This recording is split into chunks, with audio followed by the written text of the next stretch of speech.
Friends, இன்றைக்கி நம்ம பார்க்க போகிற ரெசிபி என்னன்னு பார்த்தீங்கன்னா பார்த்தாலே தெரியும் எல்லாருக்கும். இன்றைக்கி நம்ம பார்க்க போகிற ரெசிபி சென்னை ஸ்பெஷல் வடகரி. சென்னை வடகரி தான்.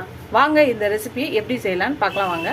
ரொம்ப ஈஸியாக சிம்பிளான ஒரு மெத்தடில் செய்வோம். வாங்க பார்க்கலாம். ஃப்ரெண்ட்ஸ், இன்றைக்கி சென்னை வடகரி ஸ்பெஷல் எப்படி ஈஸியாக செய்யலான்னு பார்க்கலாம் வாங்க. அதுக்கு ஒரு பவுலில் கடலைப்பருப்பு வச்சுருக்கேன். இதில் தண்ணி ஊற்றி 2 மணி நேரம் ஊற வச்சுக்கலாம். 2 மணி நேரம் கழித்து பார்க்கலாம். ஃப்ரெண்ட்ஸ், 2 மணி நேரம் கடலைப்பருப்பு ஊறியாச்சு. இப்போ இதை தண்ணி வடிச்சிட்டு இதை ஒரு மிக்ஸி ஜாரில் போட்டுக்கலாம்.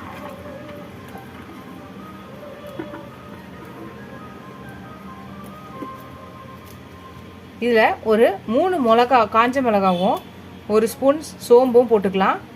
இதுக்கு தேவையான அளவு உப்பும் போட்டுக்கலாம். இப்போ இதை குறைன்னு அரைச்சி எடுத்துகிட்டு வரணும். தண்ணி ஊற்றாமல் குறைன்னு அரைச்சி எடுத்துகிட்டு வரலாம். அரைச்சி எடுத்துகிட்டு வந்தாச்சு. பாருங்கள், குறைன்னு இருக்கணும்.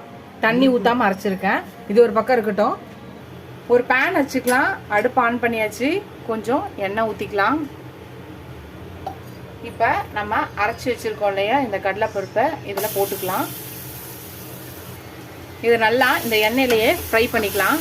இது நல்லா உதிரியாக வரணும். அது வரையும் இந்த எண்ணெயில் இது நல்லா ஃப்ரை பண்ணிக்கலாம். நல்லா ஃப்ரெண்ட்ஸ், நல்லா பாருங்கள், கடாயில் ஒட்டாமல் நல்லா உதிரியாக வர ஆரம்பிச்சிச்சு. அவ்வளோதான். இதை நம்ம இது ஒரு கிண்ணத்தில் மாற்றி எடுத்து வச்சிடலாம். மறுபடியும் அதே பேனை வச்சுக்கலாம். கொஞ்சம் எண்ணெய் ஊற்றிக்கலாம். எண்ணெய் ஊற்றியாச்சு. இப்போ ஸ்பைசஸ்லாம் போட்டுக்கலாம். சோம்பு, பட்டை, லவங்கம், அன்னாச்சி பூ, 2 பிரிஞ்சி இலை எல்லாத்தையும் போட்டுக்கலாம். இப்போ இது எல்லாத்தையும் நல்லா ஃப்ரை பண்ணிக்கலாம். இப்போ பொடியாக நறுக்குன வெங்காயத்தை போட்டுக்கலாம். 2லேருந்து 3 பெரிய வெங்காயத்தை நல்லா பொடியாக நறுக்கி வச்சுருக்கேன், போட்டுக்கலாம். வதக்கியாச்சு. இப்போ 1 ஸ்பூன் இஞ்சி பூண்டு பேஸ்ட் போட்டுக்கலாம். இப்போ இதையும் சேர்த்து நல்லா வதக்கிக்கலாம். இப்போ பொடியாக நறுக்குன தக்காளியை போட்டுக்கலாம். ஒரு 3லேருந்து 4 தக்காளியை போட்டுக்கலாம். இதையும் சேர்த்து நல்லா மிக்ஸ் பண்ணிக்கலாம். ஒரு 2 பச்சை மிளகாவை கீறினதை போட்டுக்கலாம். இதையும் சேர்த்து நல்லா வதக்கிக்கலாம்.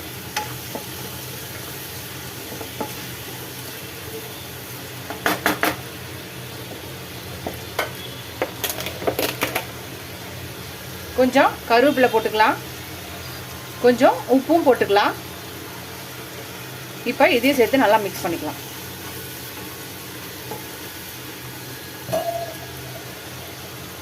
ஒரு 1/2 ஸ்பூன் மஞ்சள் தூள் போட்டுக்கலாம். 1 ஸ்பூன் ரெட் சில்லி பவுடர் போட்டுக்கலாம். 1 ஸ்பூன் தனியா போட்டுக்கலாம். இப்போ இதையும் சேர்த்து நல்லா மிக்ஸ் பண்ணிக்கலாம். எல்லாத்தையும் வதக்கியாச்சு. இப்போ கொஞ்சம் தண்ணி ஊற்றிக்கலாம். இப்போ இது ஒரு கொதி வரட்டும். கொதி வர வரையும்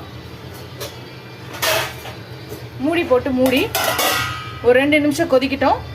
2 நிமிஷம் கொதிச்சாச்சு. இப்போ நம்ம ஓப்பன் பண்ணிடலாம். இப்போ நம்ம ஃப்ரை பண்ணி வச்சுருக்க இந்த கடலைப்பருப்பை போட்டுடலாம். இப்போ இதையும் சேர்த்து நல்லா மிக்ஸ் பண்ணிக்கலாம். மிக்ஸ் பண்ணி எல்லாம் நல்லா மிக்ஸ் ஆகிற மாதிரி கலக்கிட்டு இப்போ மறுபடியும் இந்த மூடி போட்டு ஒரு 2 நிமிஷம் கொதிக்கிட்டோம். 2லேருந்து 5 நிமிஷம் இதை நம்ம லோ ஃப்ளேமில் வச்சு இதை கொதிக்க விடலாம். பார்க்கலாம். ஒரு 2 to 5 மினிட்ஸ் ஆயிடுச்சு. இப்போ நம்ம இதை ஓப்பன் பண்ணிடலாம். கொஞ்சம் கொத்தமல்லியை பொடியாக நறுக்குனதை போட்டுட்டு நம்ம இறக்க வேண்டியதுதான். அவ்வளோதான், நம்மளோட சென்னை ஸ்பெஷல் வடகரி ரெடி ஆயிடுச்சு. சென்னை வடகரி அவ்வளோதான். நீங்கள் இதை சர்வ் பண்ண வேண்டியதான். ரொம்ப ஈஸியாக சிம்பிளான மெத்தடில் நம்ம டக்குன்னு ஒரு வடகரி செஞ்சாச்சு.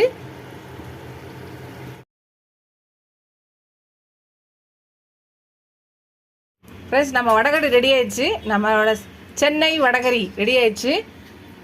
பூரிக்கு தான் இன்றைக்கி தொட்டுக்க வச்சுருக்கேன். நீங்கள் இட்லி, தோசை, சப்பாத்தி எதுக்கு வேணாலும் செஞ்சுக்கலாம். செட் தோசை எதுக்கு வேணாலும் நீங்கள் வைக்கலாம். பட் ஆனால் இன்றைக்கி நான் பூரிக்கு தான் வச்சுருக்கேன். இதுக்கும் ரொம்ப நல்ல காம்பினேஷனாக இருக்கும். நீங்களும் இந்த சிம்பிள், ஈஸி, டிஃப்ரெண்ட் டேஸ்ட்டில் ஒரு டக்குன்னு செய்கிற மாதிரி ஒரு வடகரி செஞ்சுருக்கேன். இந்த ரெசிபி பார்த்த உடனே ட்ரை பண்ணுங்கள். உங்களுக்கு செய்து தரலாம், யார் செஞ்சு தருவாங்களோ அவங்களுக்கு செஞ்சு தர சொல்லுங்கள். உங்கள் ஃப்ரெண்ட்ஸ்க்கும் இந்த வீடியோ ஷேர் பண்ணி அவங்களே செஞ்சு பார்க்க சொல்லுங்கள். இந்த வீடியோ உங்களுக்கு லைக் பண்ணுங்கள். ஃபஸ்ட் டைம் என் சேனலை பார்க்கணும் சப்ஸ்கிரைப் பண்ணிட்டு பாருங்கள். ஃபுல் வீடியோ பாருங்கள். எனக்கு என் சேனலுக்கு சப்போர்ட் பண்ணுவீங்கன்னு நினைக்கிறேன். இதோட அடுத்த வீடியோவில் அடுத்த ரெசிபியில் பார்க்கலாம். Tata bye bye friends.